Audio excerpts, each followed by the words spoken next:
제목이 하나님의 갑주를 입고 싸우자.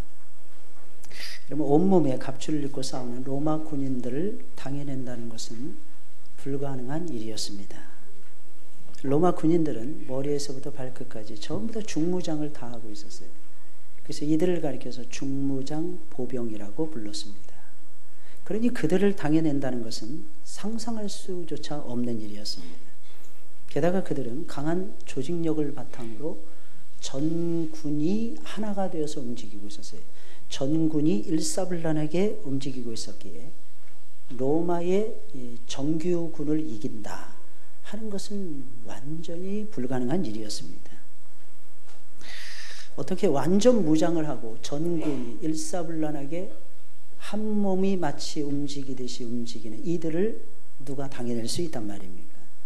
정말 불가능한 일이죠. 그러니 저와 여러분들도 우리는 마귀와 영적 싸움을 싸우는 사람들이에요. 마귀와 영적 싸움을 싸웁니다. 여러분들이 원하든 원하지 않든 마귀는 계속해서 여러분들에게 시비를 걸어와요. 어떻게 살아도 여러분들을 믿음에서 떨어지게 만들고 여러분들이 성장하지 못하도록 방해를 합니다. 근데 거기에 우리는 번번이 지는 거죠. 나는 누구 때문에 힘들어. 나는 환경이 별로 좋지가 않아. 나는 다른 사람들보다 좋은 직업을 가지고 있지 못해. 여러 가지 이유를 댑니다. 나는 바빠. 나는 애기 봐야 돼. 심지어 나는 애기도 봐야 돼. 애기도 키워야 돼. 이러다 보니까 영적인 싸움에서 자꾸 퇴보하는 거예요. 영적인 싸움에서 자꾸 물러나게 되는 거죠. 그러니까 어떻게 되는 거예요? 처지는 거예요. 근데 여러분, 나는 군사로 부름을 받았다니까. 하나님이 나를 영적 군사로 불렀다니까요. 지금 교회론에 막바지입니다. 교회는 영적 전투를 벌이는 곳이에요. 정신 똑바로 차리지 않으면 옛날에 그랬잖아요. 여러분들 서울 가면 어떻게 된다 그랬어요? 눈 뜨고도 코베 간다 그랬어요.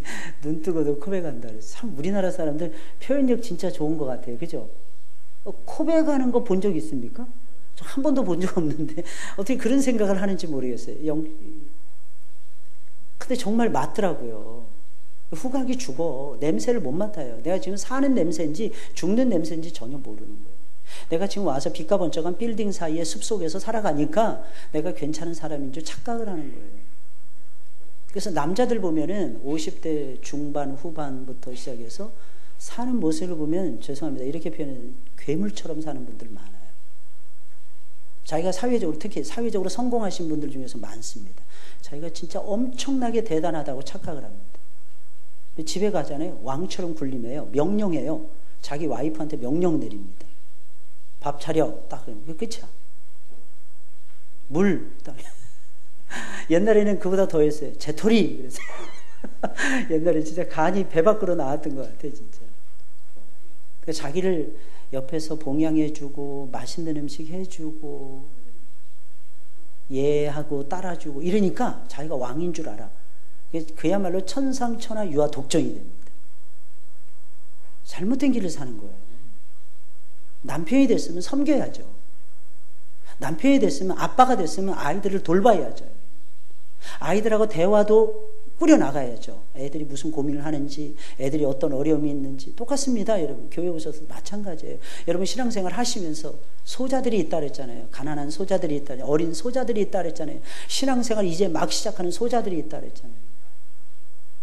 우리 교회 막 등록하신 분들이 관심 갖고 계시죠, 그죠? 그분들의 얼굴이 무엇인지, 이름이 무엇인지 궁금해지시지 않습니까?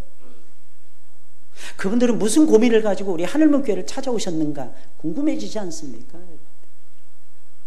우리 아이들도 마찬가지예요. 우리 교회 이번에 고3 수험생들이 입시를 보는 아이들이 10명입니다. 10명. 이 10명의 아이들의 이름을 쭉 불러가면서 매일마다 기도하고 계십니까? 아니면 내 아이, 그죠? 내 아이가 잘 돼야 돼. 물론 내 아이 잘 돼야 되겠죠. 여러분 특히 우리 중직자들의 자녀들은 잘 되셔야 됩니다. 왠지 아십니까? 샘플이잖아요. 신앙생활하는 샘플이잖아요. 그래서 항상 저는 그래서 우리 중직자들의 자녀들을 보면요, 예사롭게 보지 않습니다. 아, 저 아이가 무슨 고민할까? 저 아이가 무슨 생각 가질까? 우리 아이들은 무슨 생각 가지고 이 세상 살아갈까? 궁금해져요. 지나가다, 야, 너 키가 컸다? 애들이 쑥쑥 커져 있어요. 오늘 보니까 이렇게 올려다 봐야 됩니다. 물론 제가 전체적으로 아이들보다 키가 작아서 그런 것도 있지만 대체적으로 아이들의 마음이 커지고 있다는 걸 느껴져요. 근데 그 모범을 어른들이 보여줘야 되는 거예요. 아, 우리 아이들이 이렇게 커가고 있구나. 모범을 보여줘야 된다. 아무쪼록 로마군은 전군이 하나가 돼서 싸웠어요. 여러분 영적인 싸움을 지금 싸우고 있는 거예요. 예배도 영적인 전투예요, 여러분들. 어떤 데 피곤하시죠? 점심 먹고 나면 더 피곤해, 더 졸려, 그죠? 게다가 아직은 따사로운 햇살이 내리죠. 그래서 약간씩 풀어져. 여러분 풀어지지 마셔야 됩니다. 더 허리띠를 딱 졸라매셔야 돼요.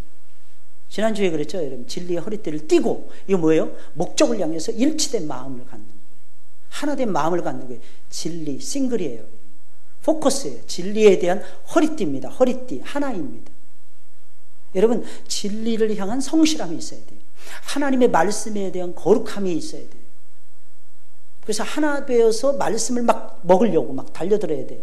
여러분, 어떤 사람이 예쁠까요, 여러분들? 말씀을 이렇게 밥을 이렇게 차려놨는데 밥을 맛있게 먹는 사람하고 막 헐떡거리면서 먹는 사람하고 어떤 사람이 이게 먹는 둥 마는 둥, 이 수저를 딱 들고 이렇게 하는 거죠. 드는 둥 마는 둥, 한술 뜨는데 여러분 반 숟갈도 못 채우는 거예요. 어때요, 여러분? 이뻐 보이십니까? 우리는 영적으로 살아있는 전사들이라니까, 군사들이라니까요. 그럼 진리의 허리띠를 확실하게 띠셔야 돼요. 그리고 저와 여러분들은 기억하셔야 돼요. 의의 흉배를 딱 붙이고 살아야 돼요. 이게 무슨 말입니까? 마귀는 계속 공격하는데 뭘 공격하느냐? 우리의 약점을 파고듭니다. 우리의 약점이 뭐예요? 믿음 없는 거 아닙니까? 믿음으로 행하지 않는 거 아닙니까? 여러분? 하나님 말씀대로 살아야 되는데 말씀보다는 환경이 더 중요하다고 우기고 있지 않습니까? 이게 우리의 약점이에요. 그때 마귀는 어김없이 우리의 약점을 파고듭니다. 막 공격해요. 네가 그러면서 무슨 하나님의 일을 한다고, 내가 그러면서 어떻게 주의 일을 한다고. 근데 분명한 것은 우리는 하나님 나라의 정의의 군사들이라는 거예요. 우리는 하나님의 나라의 정의의 멤버들이라는 사실입니다. 그러니까 어떻게 살아야 돼요? 의의 흉배를 딱 붙이고 살아요. 이 의의 흉배가 뭐예요? 하나님의 의, 십자가의 의. 로마서의 말씀을 보면 하나님의 의가 나요. 하나님의 한 의가 나타났어요. 이 하나님의 한 의는 성부 하나님께서 계획하신 의였어요. 예수 그리스도를 통해서 드러난 길이었어요. 이게 하나님의 의였어요. 성령님의 역사로 사람을 구원하는 길이었습니다. 이게 하나님의 한 의였어요. 그 예수 그리스도예요. 로마서 1장에 있는 말씀을 보니까 예수 그리스도는 육신의 혈통으로는 다윗의 혈통을 타고났어요.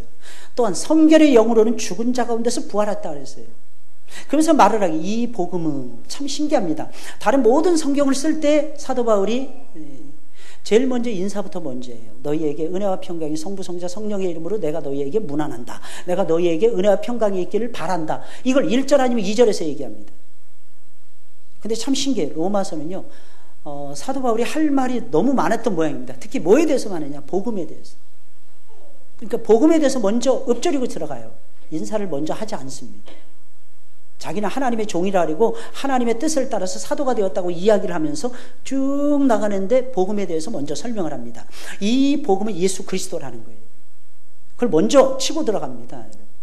그러면서 8절인가 거기에 가서 드디어 너희에게 은혜와 평강이 있기를 원한다 라고 이야기를 합니다. 은혜라는 것은 무엇입니까? 하나님의 카리스예요. 헬라어로 카리스라고 얘기합니다. 값없이 주시는 선물이 은혜예요.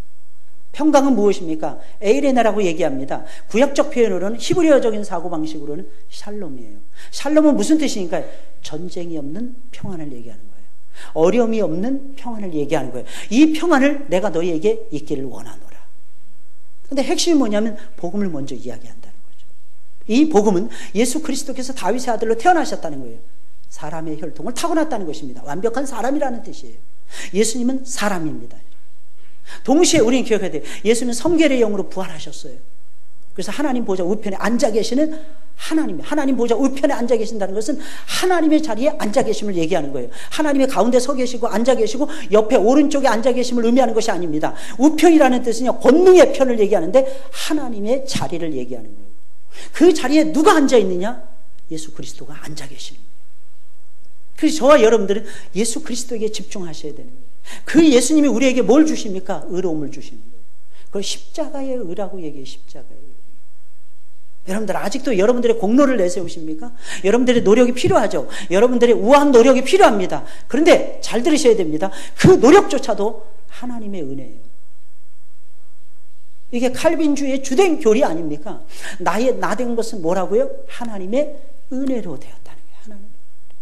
내가 고급스러운 생각을 해요. 내가 고급스러운 우아한 사고방식을 가지고 있어요. 내가 태도를 정말 겸비하고 아름답게 가지고 있습니다. 이 모든 것이 뭐예요? 하나님의 사랑이요 하나님의 은혜라는 거예요.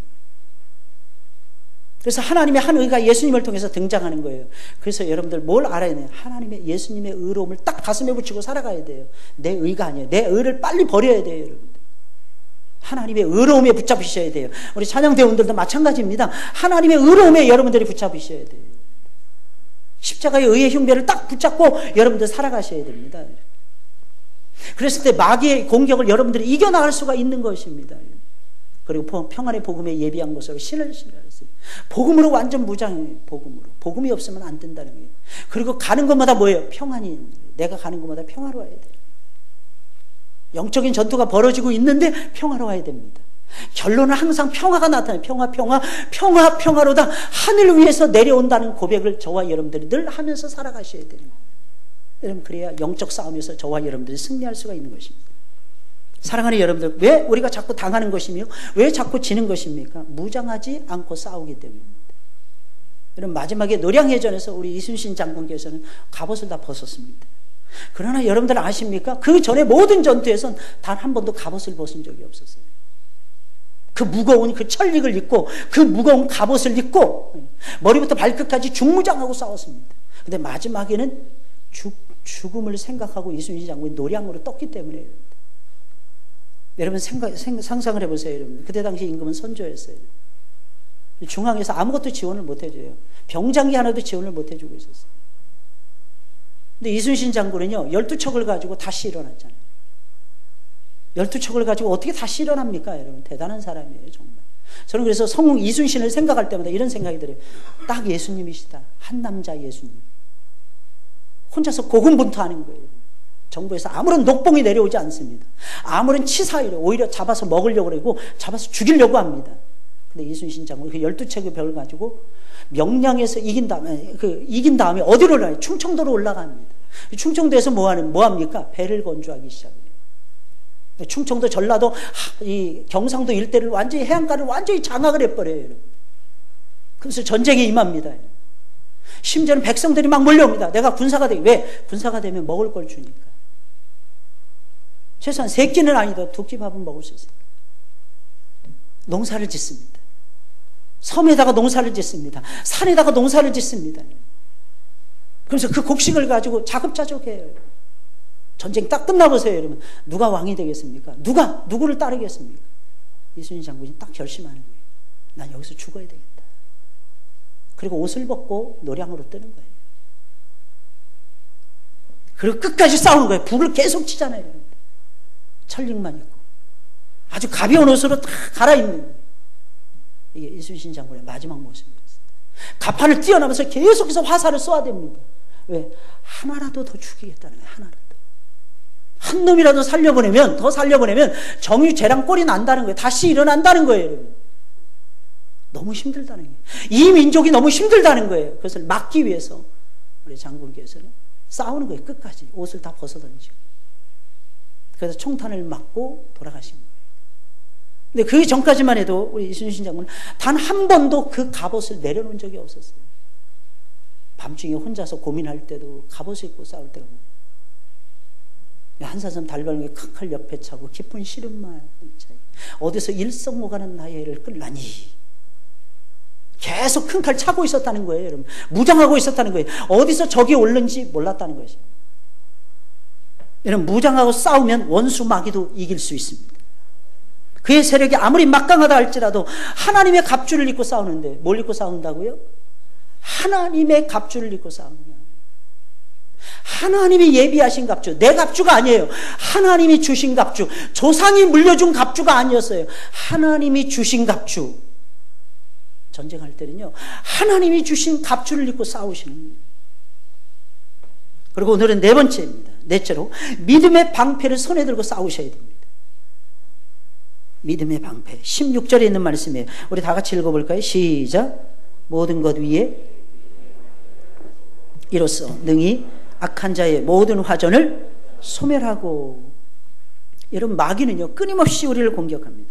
쉴 새 없이 화살을 쏘아야 된다니까. 쉴 새 없이 저와 여러분들로 하여금 믿음에서 파선하도록 여러분들의 믿음을 공격하는 것입니다. 믿음의 방패라는 것은 두 가지 의미가 있어요. 믿음이 방패라는 뜻입니다. 두 번째 의미는 믿음을 지키는 방패라는 것입니다. 이게 믿음의 방패. 우리가 무엇을 지켜나가야 되는 것입니까? 믿음을 지켜나가야 돼요. 믿음을 지켜나가지 못하면 사랑하는 여러분들, 우리 전쟁에서 집니다. 사실 우리가 싸우는 모든 싸움은 믿음의 선한 싸움이에요. 믿음을 극대화시키는 싸움이에요. 믿음을 깊이 있게 하는 싸움이에요. 믿음을 넓히는 싸움이에요. 믿음을 높이는 싸움이에요. 믿음을 영원 무궁히 존재할 수 있도록 하는 싸움입니다. 이게 우리가 싸우는 영적 싸움입니다. 근데 이 믿음이 공격을 당하는 거예요. 마귀는 항상 우리의 믿음을 칩니다. 그래서 신앙이 좋다는 사람들도요, 무너질 때 보면 순식간에 무너지는 거예요. 여러분, 우리 많이 보면서 여러분들 신앙생활 하고 있지 않습니까? 우리가 봤을 때 정말 괜찮은 신앙이냐, 저 사람 정말 믿음, 나 본받고 싶어. 근데 어느 날 보니까 없을 때 많죠, 여러분들. 그때 시험에 들지 마세요, 여러분들. 하나님은 두 가지 의미를 우리에게 주는 것입니다. 첫째는 무엇입니까? 너는 사람 보지 말고 날 보라. 너는 다른 것을 바라보지 말고 예수 그리스도를 바라보라, 이런 뜻입니다. 두 번째는 무엇입니까? 나는 너에게 사랑해. 나는 너를 사랑해. 나는 너에게 관심이 있단다. 나는 너를 저 사람보다도 더 월등하게 나는 쓰고 싶단다. 나는 저 사람보다, 내가 존중하는 저 사람보다도 나는 확실한 나의 군사로, 나의 전사로 너를 쓰고 싶단다.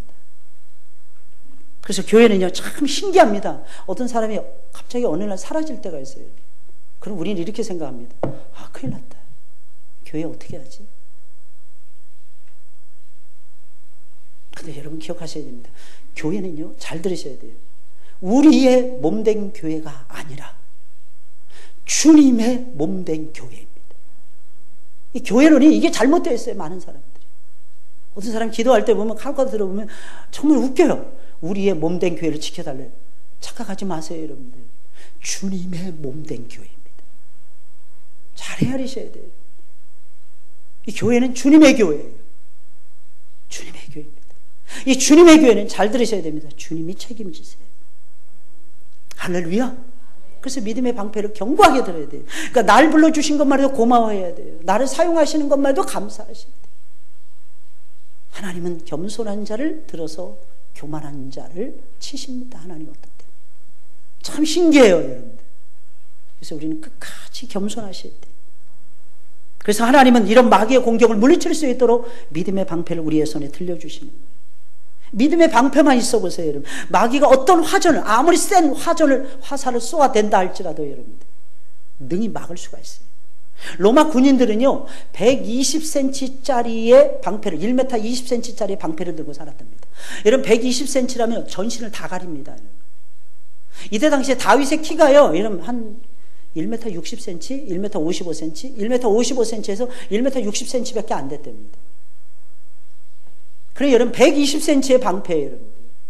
뭐 전신 싹 가리죠, 여러분. 게다가 놀라운 사실은 이 방패의 재질이 소가죽으로 이루어져 있었답니다. 근데 소가죽인데 여러분 생각해 보세요. 보통 신발, 여러분 가죽 두께 보세요. 신발이 가죽이 한 겹일까요, 두 겹일까요? 모든 것은 질문 속에 정답이 있습니다. 한 겹 아니면 두 겹입니다.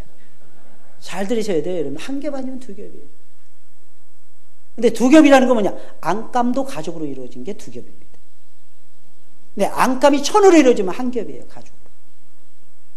근데 여러분 이게 5겹으로 이루어져 있었답니다. 5겹. 이 소가죽, 두꺼운 소가죽이 5겹으로 이루어진 방패를 들고 싸웠답니다. 웬만한 창, 웬만한 칼, 웬만한 화살 전부 다 막아낼 수 있었다고 합니다.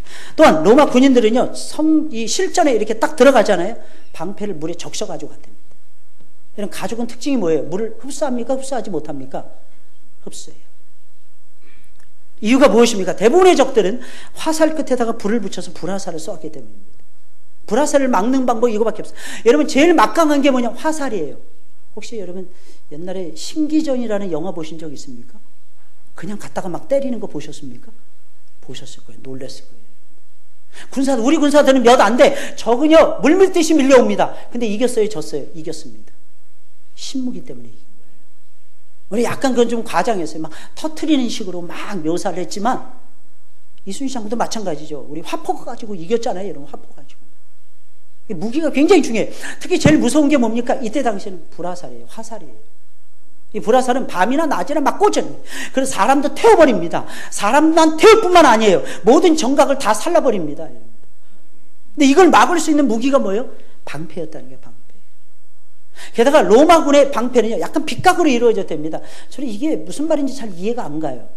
제가 여기에 대해서 이 조예가 짧아서 그런지 이 빗각으로 쳤다는 게 무슨 말인지 잘 모르겠는데, 중요한 것은 옆에 있는 방패와 A, B, C, D가 연결이 되었다는 뜻입니다. 그래서 하나가 딱 됩니다. 그래서 적이 막 몰려오고 화살바지가 쫙 화살들이 막 그냥 하늘을 덮을 정도로 몰려올 때는요, 전체 방패가 일치가 딱 돼서 막았다는 얘기예요. 마치 뭐하고 동하냐, 장갑차나 탱크의 원리 전부 다 막았다는 얘기예요. 그래서 전군을 보호할 수가 있었다고 합니다.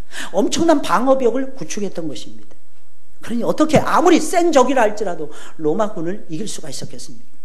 하나님은 로마군에 빗대서 우리에게 요구하시는 거예요. 너희도 믿음의 방패를 들라.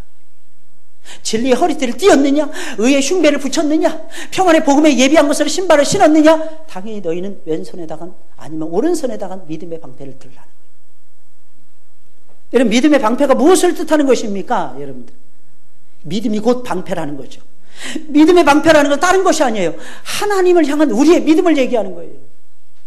하나님을 향해 믿음을 쏘아 올리고 계셔야 된다는 거예요. 하나님을 향한 믿음이 확실해야 된다는 것입니다. 근데 어떤 믿음입니까? 하나님의 인격을 믿는 믿음이 있어야 돼요. 하나님 자체를 믿어야 된다. 두 번째는 뭡니까? 하나님이 주신 약속을 믿는 믿음이 있어야 된다. 세 번째는 무엇입니까? 하나님이 나를 보호해 주시고 하나님이 내 삶의 모든 것을 섭리해 주신다고 하는 섭리에 대한 믿음이 있어요. 여러분, 이 세 가지만 있으면 하나님을 향한 믿음이 살아있게 되는 거예요. 여러분, 악한 마귀로부터 어떤 공격을 받더라도 넘어지지 않으려면 하나님을 의지해야 돼요. 그리고 하나님을 신뢰해야 돼요. 그리고 강한 믿음으로 무장하고 맞서 싸우셔야 됩니다. 쉽게 말하면 이거예요. 여러분, 일하다 보면 어때요, 여러분들? 내가 믿음으로 사는지 어떤 때는 헷갈리지 않습니까? 그렇잖아요. 일에 들어가고 세상에 들어가고 심지어는 내가 성도인가 이것도 잊어버릴 때 많잖아요. 내가 일할 때 보면 하나님의 영에 따라서 충만하게 일을 해야 되는데 내 영이 충만해요. 내 생각이 충만해요. 내 의지가 충만해요. 그러니까 믿음으로 하지 않는다는 뜻입니다. 근데 만약에 저와 여러분들이 믿음으로 한다면, 하나님의 인격을 신뢰하는 믿음을 딱 품격을 딱 유지하고 저와 여러분들이 밥을 짓는다면 그 밥이 얼마나 맛있을까요? 하나님의 약속이 있잖아요. 그 약속을 내가 딱 붙잡는 거야. 딱 붙잡고 뭔가 힘들고 어려운 일을 직장에서 뛰어넘는다면, 여러분, 그것은 믿음으로 하는 거거든요. 그렇다면 그 일의 결과는 어떨까? 상상을 진짜 초월하지 않을까요? 어떤 때는 우리는 올라갈 때도 있고 내려갈 때도 있습니다. 하루의 일과 속에서도 마찬가지예요. 오전 9시에 출근한다고 칩시다. 10시 정도 되면 기운이 빠지잖아요. 11시 넘어가면 배가 슬슬 고프 밥 생각밖에 나지 않고. 이게 인생이에요. 오르막이 있으면 내리막이 있다는 거예요. 힘들다는 거예요. 똑같습니까? 혹시 여러분들은 아침, 점심, 저녁이 똑같습니까? 일하는 패턴이 똑같고 오히려 시간이 갈수록 막 힘이 뻗치고 막 기운이 돋습니까? 그런다면 얼마나 좋겠습니까? 네, 그때 딱 필요한 게 있어요. 뭡니까? 하나님이 나를 지켜주신다. 저도 그래요. 오후 3시만 되면은요, 기운이 빠지더라고요, 저는. 밥 먹고 오후 3시만 되면 새벽 예배 드렸죠. 새벽에 인도했죠. 이것저것 예배 인도했죠. 직원 예배 인도했죠. 또 이것저것 지시했죠. 이것저것 살폈죠. 또 비세니까 또 이것저것 또 여기저기 전화해서 물어봤죠. 또 교역자 원래다, 뭐 노예다, 뭐 이런 거 안팎으로 일을 많이 하죠. 그러니까 오후 시간 딱 되면은요, 피곤이 막 몰려와요. 그럼 딱 한 가지 생각밖에 안 듭니다. 눕고 싶다. 눕고 싶다. 그래서 저는 안 누워요. 그냥 책상에 이렇게 의자에 그냥 걸터 앉아서 책을 봅니다. 뭐 하냐? 잠깐 잠을 자요. 잠깐 눈을 붙여요. 한 5분, 10분 길어야. 그러면서 하나님을 의지하는 거예요. 그리고 다시 깨어나서 저에게 맡겨진 일들을 감당해냅니다. 하나님의 섭리를 믿는 거예요. 어떤 때는 일이요, 아무리 열심히 해도 잘 안 될 때도 있어요. 결과가 안 나올 때도 있어요. 막 마음은 답답해지고 마음은 점점 조급해지고. 그때도 하나님의 약속을 믿고 하나님의 섭리를 믿으셔야 돼요. 이 믿음이면 올라옵니다. 여러분 언제 영적인 싸움에서 승리할 수 있을까요? 강한 믿음으로 무장했을 때. 하나님의 본질을 믿고 하나님의 인격을 믿고 하나님의 약속을 믿고 하나님의 섭리를 믿는 믿음이 있을 때에 사랑하는 여러분들 믿음으로 무장하고 싸워서 이길 수가 있는 것입니다. 우리는 영적인 사람들이에요. 영적인 사람들은 믿음이 없으면 죽습니다. 무조건 집니다. 그러니 우리는 어떤 경우라도 믿음의 강력한 진지부터 구축을 해야 돼요. 그래서 악한 마귀는 우리의 믿음을 무너뜨리기 위해서 계속 맹공을 퍼붓게 되는 것입니다. 그러나 우리가 믿음에 딱 서 있는 모습을 보면 놀랄 것입니다. 왜? 이건 하나님이 입혀주신 하나님의 전신갑주였어요. 마귀가 제일 무서워하는 존재, 아무도 무서워하지 않습니다. 산도 무서워하지 않아요. 마귀는 들도 무서워하지 않습니다. 하늘도 무서워하지 않아요. 땅도 무서워하지 않습니다. 사람도 무서워하지 않습니다. 마귀가 두려워하는 존재는 딱 한 분이세요. 누굴까요? 하나님만 무서워요. 그래서 하나님을 향한 믿음이 있어야 돼요. 할렐루야. 다섯 번째로 구원의 투구, 곧 하나님의 역사에 대한 확신을 가지셔야 됩니다. 오늘 17절에 있는 말씀이에요. 다 같이 한번 읽어볼까요? 시작. 구원의 투구와 성령의 검, 곧 하나님의 말씀을 가지라. 여러분 전쟁을 할 때 가장 쉽게 눈에 띄는 거, 공격받기 제일 쉬운 표적 있다면 두 군데입니다. 하나는 뭘까요? 가슴. 하나는 또 뭘까요? 머리입니다. 여러분 이 두 곳 중에 한 곳을 이렇게 집중적으로 공격을 당하잖아요. 어떻게 될까요? 치명상을 입고 죽습니다. 이건 치명적이에요. 머리나 가슴은 아주 치명적입니다. 그래서 지금도 의사들 사이에서는 이게 다툼이 있대잖아요. 뇌사가 먼저다, 뭐 아니면 뭐 심장이 먼저, 심장 먹는 게 먼저다. 아마 흉부외과 의사들은 심장이 먼저다 이렇게 주장하겠죠. 뇌의학과 이쪽으로는 아마 뇌가 먼저, 뇌가 죽어야 사람이 죽습니다. 주장하겠죠. 둘 다 소중하다는 뜻이에요. 둘 다 소중. 이 두 곳은 상처를 입으면 치명적입니다. 이런 이유로 옛날부터 머리에 쓰는 투구를 전쟁하는 군사들은 굉장히 소중하게 여겼어요. 그래서 여러분 영화나 이런 데 보면 로마의 군사들이 나오잖아요. 그럼 어떻게 합니까? 항상 보면 실내에 들어갈 때는 벗어가지고 허리춤에다 이렇게 들죠.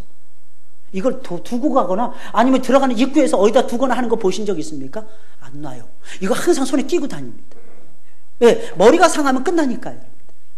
전쟁을 할 때 이들이 청동으로 만들어진 투구를 썼다고 합니다. 안에는 뭘로 만들어요? 가죽으로 만들어진, 소가죽으로 만들어져 있고 겉으로는 청동으로 만들어진 단단한 투구를 썼다고 합니다. 어린 시절에 여러분들 만화 보셨습니까? 만화 보면 참 신기해요. 어떤 만화를 제 기억에 지금도 생각나는데 어떤 장수가 나오는데 장수가 다 이기는 거야. 왜 이기는 줄 아십니까? 그 투구 하나만 딱 쓰면 화살이 오다가 직각으로 꺾여. 보셨습니까? 이게 오다가 아마 제 세대에는 그런 만화를 다 보셨을 텐데. 그래서 만화 속에서 꿈을 참 많이 키웠던 것 같은데 뭐 워키토키니 뭐니 이런 것도 다 있었잖아요. 이런 워치 뭐 손목시계 가지고 뭐 서로 오바 나와라 오바 이거 30여 년 전에 만화에서 떴던 얘기예요, 여러분들. 근데 지금 우리가 하고 있잖아요. 그죠?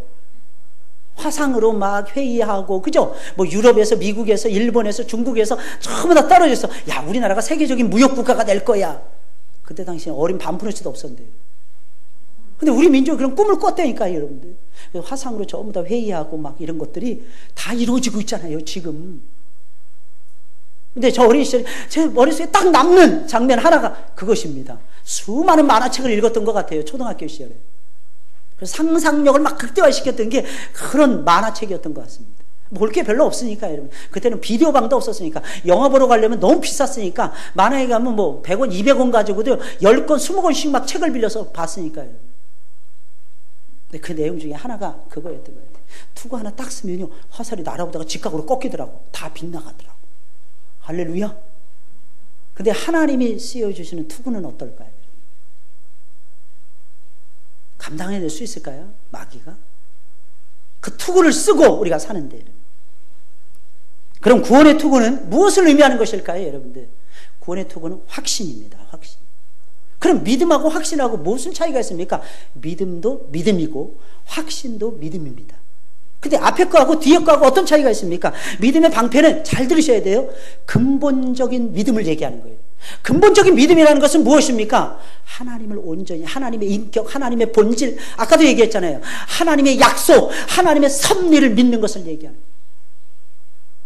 그럼 확신은 무엇을 얘기하는? 구원의 투구는 확신이라고 했는데, 이것은 무슨? 하나님이 나를 지켜주시고, 하나님이 나를 붙들어 주시고, 하나님이 나로 하여금 이기게 하신다라고 하는 하나님의 역사하심에 대한 확신을 얘기하는 거예요. 사랑하는 여러분들, 무슨 일을 행하든지 하나님은 우리 편이세요. 믿으십니까? 뭐 조금 죄 지었다고 해서 여러분들, 하나님이 날 몰라. 절대로 그러시는 하나님은 아니에요. 하나님은 따라서 하나님 의리라면 짱이셔. 하나님 의리 있게 여러분들 지켜주십니다. 만약에 그렇지 않았으면 절 보세요. 우리 찬양대 절 보세요. 여기 못 앉아 계십니다. 여러분들이 여기 앉아 계신 건 하나님이 의리로 여러분들을 지켜주시기 때문에 저는 확신해요. 하나님은요 한 번도 약속하신 것을 어기신 적이 없어요. 한 번도. 심지어는 그렇게 못된 임금에 유대의 못된 임금들이 얼마나 많았습니까? 하나님이 전부 다 받아주세요. 어떤 임금은 정말 처참하게 못된 짓을 합니다. 근데 하나님 다 받아주세요. 자기의 잘못을 고했을 때 다 받아주신다. 이건요 하나님이 그를 지켜주시는 것을 의미하는 것입니다. 사랑하는 여러분들, 우리가 하나님의 일을 하고 여러분 여러 가지 일들을 감당해 내다 보면은요 마귀가 꼭 중간에서 간섭을 해요. 그래서 어떻게 하는 줄 아십니까? 우리의 마음을 나누어지게 해요. 그래서 여러분 여전도의 모임이나 남전도의 모임 이렇게 모이잖아요. 그러면 꼭 이상하게 선하고 아름다운 일인데 반대하는 사람이 꼭 있어요. 반대하는 사람이 꼭 있다니까. 근데 그 사람 미워하지 마세요. 그 사람은 그걸로 쓰임 받는 거예요. 어떻게 보면. 근데 여러분 웬만하면 여러분들은 그렇게 쓰임 받지 말았으면 좋겠어요. 여러분 총대를 매도 여러분 어떤 총대를 매야 될까요? 선한 총대를 매세요. 하나님이 이건 하나님이 기뻐하시지 않는 일이야. 그러면 총대 매지 마세요. 괜히 총대 맸다가 내 영혼이 죽어요. 내 삶이 엉망이 됩니다. 무너질 때는 순식간이라니까 여러분. 실패할 때는 한도 끝도 없다니까 여러분들. 그 페이스 한번 딱 조절 못하면요 그냥 순식간에 지는 거예요 여러분들. 이게 현실이에요. 그래서 저와 여러분들 어떻게 해야 되는 것입니까 여러분? 정말 중무장하고 하나님의 역사에 대한 확신을 가지셔야 돼요. 누가 반대하잖아요. 그럴 때 어떻게 합니까? 하나님이 이거 되게 하실 거예요. 하나님 방법 가르쳐 주세요. 기도하면서 밀어붙이는 거예요. 하나님은 도우십니다. 여러분 믿으십니까? 특히 선한 일이에요 여러분들. 하나님이 안 도와주실까요? 하나님 반드시 도와주십니다. 하나님의 일하심에 대한 확신, 하나님의 역사하심에 대한 확신을 가지세요 여러분. 하나님 나를 붙잡아 주시는 거예요. 하나님 나를 내 인생에 소망이 있게 하시는 거예요 여러분. 그러니 여러분들은 어떻게 됩니까? 승리하는 거죠. 여러분. 다 승리하는 거예요. 마귀는 우리의 믿음만 공격하는 것이 아니라 우리의 마음도 공격합니다. 왜냐하면 우리의 마음이 무너지면 어떤 적들도 감당이 될 수 없으니까 여러분들.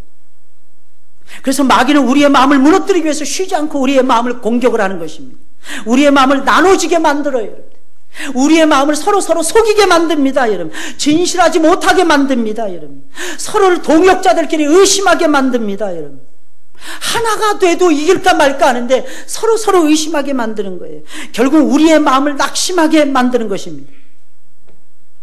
여러분 이런 마음을 추스릴 수 있는 이런 잘못된 마음을 추스르게 하는 강력한 무기가 무엇입니까? 하나님의 역사에 대한 믿음이에요. 하나님이 역사하신다.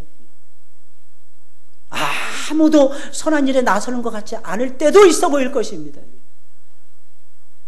아무도 하나님 기뻐하시는 일에 목숨을 던질 것 같지 않은 그런 분위기를 띌 수도 있을 것입니다. 여러분들.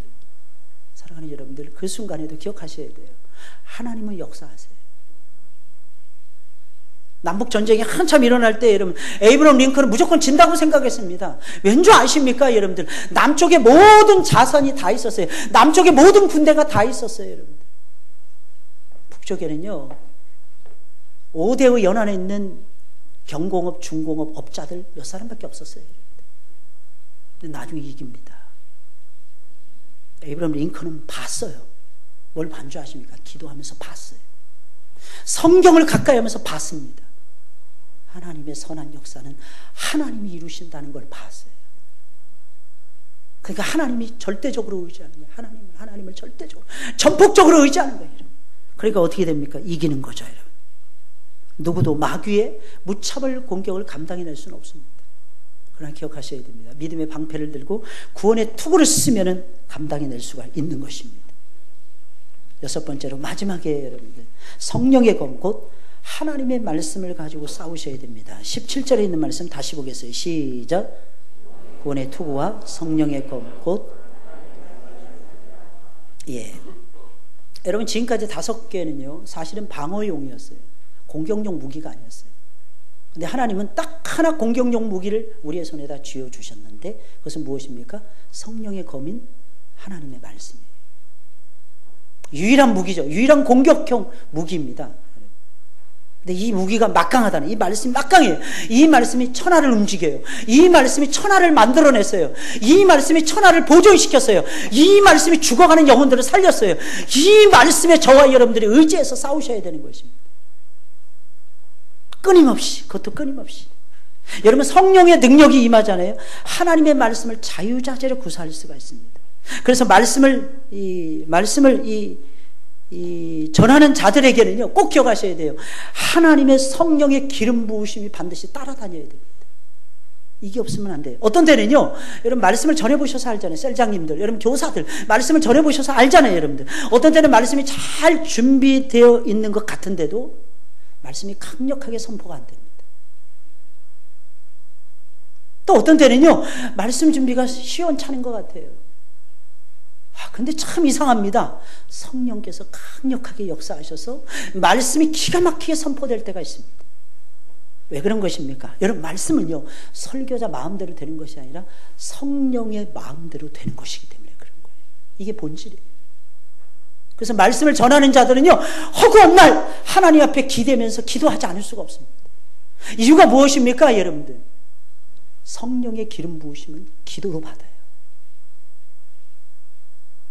성령의 기름 부으심은 기도로 받는다. 여러분 얼마 전에 은퇴하신 유명한 지구촌교회 담임하셨던 이동원 목사님 계십니다. 김정한 목사님의 뒤를 이어서 침례교회 선도주자였어요. 어느 날 김정한 목사님이 몸이 안 좋으셔가지고 통역을 하셔야 되는데 외국 목사님이 오셔서 설교를 하시는데 통역을 했는데 김정한 목사님 못 썼어요. 대타로 쓴 분이 이동원 전도사님이었습니다. 두 분 다 미국 유학을 갔다 오고 미국에서 공부하셨던 석학들이기 때문에 얼마든지 통역할 수가 있었죠. 첫날 대히트를 쳤답니다. 이동훈 목사님이 그렇게 신났답니다. 야, 하나님이 드디어 이 젊은 나를 쓰시는구나. 둘째 날 냈는데 통역이 하나도 생각이 안 나더랍니다. 입이 딱 양쪽이 위에서 딱 붙어가지고 한마디도 못했대요. 제대로. 호텔 방에 들어가서 엉엉 울었답니다. 하나님, 나 같은 죄인이 어떻게 강단에 서서 말씀을 통역한단 말입니까? 하나님, 나를 좀 불쌍히 여겨주세요. 하나님, 나를 불쌍히 여겨주세요. 그 밤에 거의 밤을 꼬박 새우면서 울었답니다. 목사는 설교에 죽을 쓰거나 강대상에서 제대로 말씀이 선포가 안 되면 죽습니다. 한없이 울었답니다. 그리고 셋째 날 딱 쓰셨답니다. 딱 쓰자마자 입에서 무슨 오토바이가 달린 것처럼 막 말이 나오더라고요. 그때 이동훈 목사님이 깨달은 것이 있었답니다. 젊은 종인데, 젊은 종이나 어떤 종이나 베테랑 종이나 하나님의 성령의 기름 부으심의 역사가 없으면 하나님의 일은 절대로 못한다는 거예요. 더 많이 무릎 꿇고 기도하기 시작합니다. 하나님, 나 같은 죄인을 사랑해 주셔서 정말 감사해요. 나 같은 죄인이 어떻게 하나님의 말씀을 선포한단 말입니까? 어떤 데 보면 이동훈 목사님 설교들 옛날에 들어보셨을 거예요. 초지일관 하이톤이에요. 얼마나 긴장하시면서 빡세게 말씀을 40-50분 동안 외쳐대시는지 모릅니다. 지금도 그러시더라고요. 지금 제자 훈련 열심히 하고 계시더라고요. 원로 목사님 되셔가지고 제자 훈련 열심히 하고 계시더라고요. 사랑하는 여러분들, 여러분들의 삶에 성령의 임재가 있기를 주의 이름으로 축원을 드립니다. 우리의 삶이 성령을 빼놓으면요 헛개비예요. 여러분들. 그 성령을 어떻게 받습니까? 기도로 받는 거예요. 그래서 사도 바울은 이어서 18절 이하에서 바로 튀어나오는 것이 무엇입니까? 모든 기도와 간구로 하되 무시로 성령 안에서 기도하고 기도 간구 무시로 기도 깨어 구하기를 항상 힘쓰며 여러 성도들을 위하여 구하고 19절에 있는 말씀 또 나를 위하여 구할 것은 2절이었죠. 벌써 6, 7번 기도를 강조하고 있는 것입니다. 내게 말씀을 주사 나로 입을 벌려 복음의 비밀을 담대히 알리게 하옵소서 할 것이니. 그래서 이게 중요하다니까. 이게 중요하다. 여러분 아무리 잘 준비하면 뭐합니까? 성령께서 안 도와주시면 소용이 없다니까 여러분. 그렇다고 오해하시면 안 돼요. 준비하는 거 게을려. 아닙니다 여러분들. 준비하는 거 최선을 다해서 준비하셔야죠 여러분. 더 많이 준비하셔야죠 여러분들. 무기가 없는데 어떻게 총알을 쏜단 말입니까? 총알이 없는데. 작년에 말씀의 은혜를 받았다고 올해를 살 수 있습니까 여러분? 어제 말씀의 은혜를 받았다고 오늘을 힘있게 살아갈 수 있습니까 여러분들? 우리는 그렇게 못 살아요. 밥을 어제 먹었다고 오늘 안 먹으면 어떻게 됩니까 여러분들? 어제 이것저것 하다 보니까 제가 어제 8시 넘어서 저녁밥을 먹었어요. 어제 점심 한 끼 먹고 하루 종일 일 봤거든요. 집에 가는데요. 계단 올라가는데 기운이 하나도 없더라고요. 저 오랜만에 경험해보면 힘 빠짐이었어요. 힘이 쫙 빠지더라고요. 아무 힘이 없더라고요. 근데 씻고 밥을 먹으니까 기운이 돋더라고요. 기운이 다시 나더라고요. 밥을 먹으니까, 새 밥을 먹으니까 다시 기운이 돋더라고요. 그래서 밥을 딱 먹고 뭐 했을까요? 김영신 집사님, 제가 뭐 했을까요?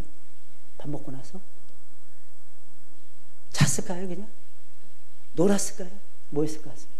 어제 운동을 못했거든요. 운동을 했습니다. 기운이 쭉 빠져가지고 집에 올라갔는데 밥을 먹고 나니까 기운이 팔팔하게 돌더라고. 새 밥 먹으니까. 할렐루야. 새 밥 먹으니까. 제가 오늘도 이렇게 설교할 수 있는 건 아침에 뭔가 먹었기 때문에 그래요. 저는 다른 날은 잘 아침 안 먹어요. 주일날은 사생결단하고 먹습니다. 왜? 계속 강대상에 서 있어야 되기 때문에. 저희 벌써 지금 새 타임을 지금 쓰고 있어요. 근데 저는 기운이 나요.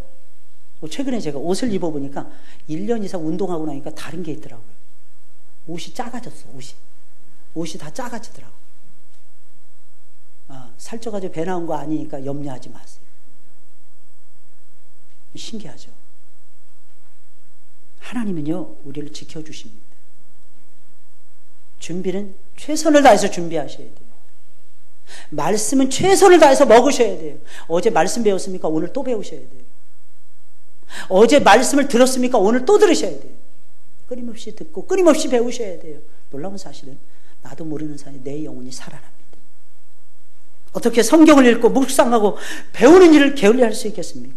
게을리하는 그 순간부터 마귀에게 지는 거예요. 나는 다 알아. 착각입니다. 여러분들 아는 거, 하나님 나라에 대해서 아는 거, 하나님의 역사하심에 대해서 아는 거, 정말 조족지혈이에요. 세 발의 피입니다. 제가 성경만 30년 이상 연구를 했는데요. 대학생 때부터. 모르겠어요. 아직도. 잘 몰라요. 어떤 분은 그러더라고요. 목사님, 큰 비전이 무엇입니까? 잘 모르겠어요. 근데 제가 20대 때는요, 그거 다 얘기했어요. 그때는 알고 봤더니 제가 하룻강아지였더라고요.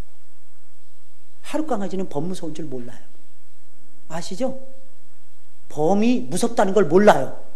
그 하룻강아지는 범을 핥혀요. 그래서 범이 무서워서 도망가는 거 보셨죠? 왜? 얘 마구잡이로 덤비니까 얘는 무서운 거 모르고. 근데 그러다가 한번 탁 건드리면 죽습니다. 하룻강아지가 되지 마시고 여러분. 큰 사자가 되셔서 표효하셨으면 좋겠어요. 말씀의 길이, 말씀의 깊이, 말씀의 넓이, 말씀의 높이, 제발 여러분들 좀 풍성하게 좀 가져가시고 더 많이 깨달을 수 있도록 하나님 앞에 정직하게 고백하세요. 하나님, 나는 몰라요. 좀 제발 정직해지세요, 여러분들. 하나님, 나는 정말 몰라요. 내가 얼마나 미련하고 어리석은지 몰라요. 그러면서 말씀으로 무장해 가셔야 돼요. 오늘도 일용할 양식을 나에게 주세요. 하나님 오늘도 일용할 말씀을 나에게 주세요. 정말 진리의 허리띠 빵빵하게 딱 두르고 의의 흉배 두르고 가슴 전체 뒤까지 완벽하게 딱 통으로 장착을 하고 평안의 복음에 예비한 것을 신발을 딱 신고 믿음의 방패를 들고 구원의 투구를 쓰고 성령의 검인 하나님의 말씀으로 완벽하게 무장한 상태에서 마귀와의 일전을 벌이게 하옵소서. 그러셔야 돼요. 우리는 전사로 부름받은 하나님의 사람들이라니까요. 마귀와의 영적인 전쟁에서 승리하기를 원하십니까? 하나님이 입혀주시는 갑주 입으셔야 돼요. 세상이 입혀주는 갑주 말고요. 하나님이 주시는 갑주. 이걸 입고 싸우셔야 됩니다. 아마도 조심스럽게 말씀드리는데 여러분들의 삶에 큰 하늘의 영광이 나타날 것입니다. 하늘의 큰 영광이 나타날 거예요. 신기해요, 여러분들. 그게 보이지 않습니까? 말씀을 듣다 보면. 여러분 성경을 들여다보다 보면 이게 보이지 않습니까? 보여져요. 좀 보면서 살아가 보세요. 우리 찬송 부르겠습니다. 우리 찬송 부르면서